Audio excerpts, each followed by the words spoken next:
পৃথিবীর কত বড় এটাও তো আপনারা অনেকে জানেন না। যেই লোক কোনোদিন মুন্সিগঞ্জ বা ঢাকার বাইরে যায় নাই, দেশের বাইরে যায় নাই, পৃথিবী কত বড় এটা সে জানবে? দেশ আছে পৃথিবীতে এই 250টার বেশি দেশ নিয়ে এই পৃথিবী জলভাগ না স্থলভাগ? সূর্যের তাপমাত্রা হচ্ছে মহাকাশ বিজ্ঞানীরা বলছেন 1,40,00,000,000 সেন্টিগ্রেড। আল্লাহু আকবার।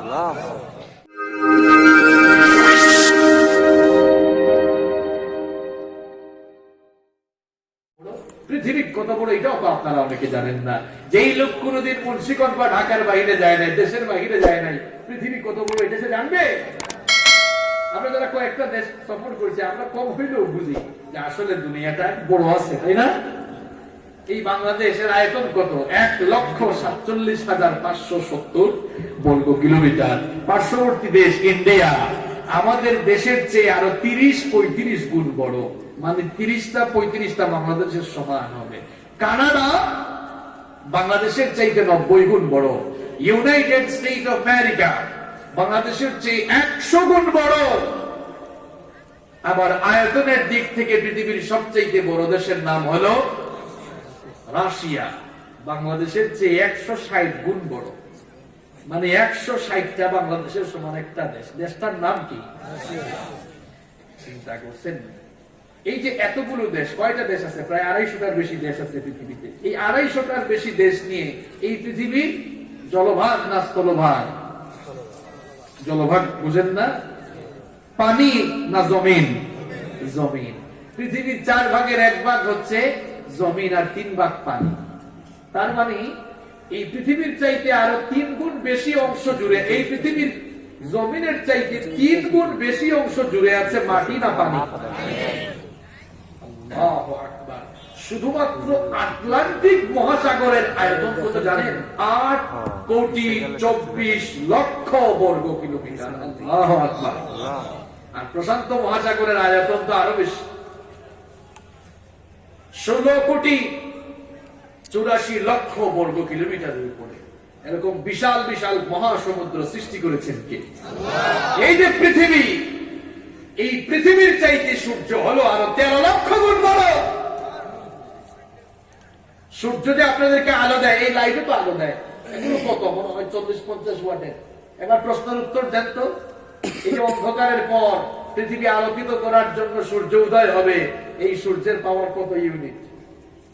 আল্লাহ নিয়ামত পেয়ে চিন্তা করেন না, কি পাইছেন বলেন? কত? কি মনে হয় আপনাদের? 1-2 হাজার ইউনিট হবে, তাই না? কয়েক কোটি? সন্দেহ আছে না? সূর্যের তাপমাত্রা হচ্ছে মহাকাশ বিজ্ঞানীরা বলছেন 1,40,00,000 সেন্টিগ্রেড। আল্লাহু আকবার। এই 1,40,00,000 সেন্টিগ্রেড তাপমাত্রার সূর্যের আলো যদি দুনিয়ায় আসতো, কি মনে হয় থাকতেন আপনি? জ্বলে পুড়ে ছাই হয়ে যেত। আল্লাহ তাআলা কি করেছেন জানেন? এই সূর্যের আলো তো পৃথিবীতে আসতে 8 মিনিট 10 সেকেন্ড সময় লাগে। কেন এত সময় লাগে?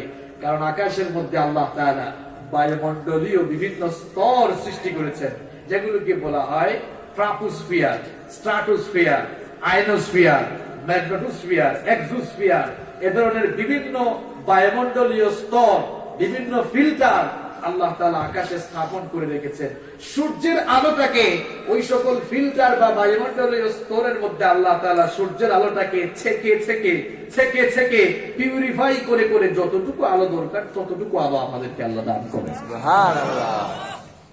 পৃথিবী সূর্যের চেয়ে 13 লক্ষ গুণ বড়। আকাশের মধ্যে তারকা দেখেন না আপনারা? সাইজে মনে হয় সূর্যের চেয়ে ছোট, কিন্তু না, এটা সূর্যের চেয়ে আরো বড়। কারণ মহাশূন্যে এমন কিছু তারকা রয়েছে যে সূর্য পৃথিবীর চেয়ে 13 লক্ষ গুণ বড়। এই ধরনের 50 কোটি সূর্যকে তার পেটের ভেতরে ঢুকাই দিতে পারবে, এই ধরনের বিশাল বিশাল তারকা আল্লাহ তাআলা গ্যালাক্সির ভেতরে সৃষ্টি করেছেন। আল্লাহু আকবার। তো মহাশূন্য কত বড় চিন্তা করেছেন? কথাগুলো এমনি এমনি আনতেছে না। এই তারকার চেয়েও বড় জিনিস আছে, ব্ল্যাক হোল। এই ব্ল্যাক হোলের কথা আল্লাহ তাআলা কোরআনে বলেছেন, ফালা উকসিমু বিমাওয়াকি'আন নুজুম।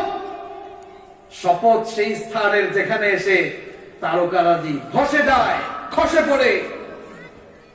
এই তারকাগুলো ঘুরতে ঘুরতে, সন্তরণ করতে করতে, পরিভ্রমণ করতে করতে যখন ব্ল্যাক হোলের বেল্টের ভেতরে পড়ে যায়, ছোট্ট বাচ্চা যেমন চকলেট খেয়ে ফেলে, এরকম ব্ল্যাক হোল বিশাল বিশাল তারকাগুলোকে চকলেটের মতো চুষে একদম খেয়ে ফেলে।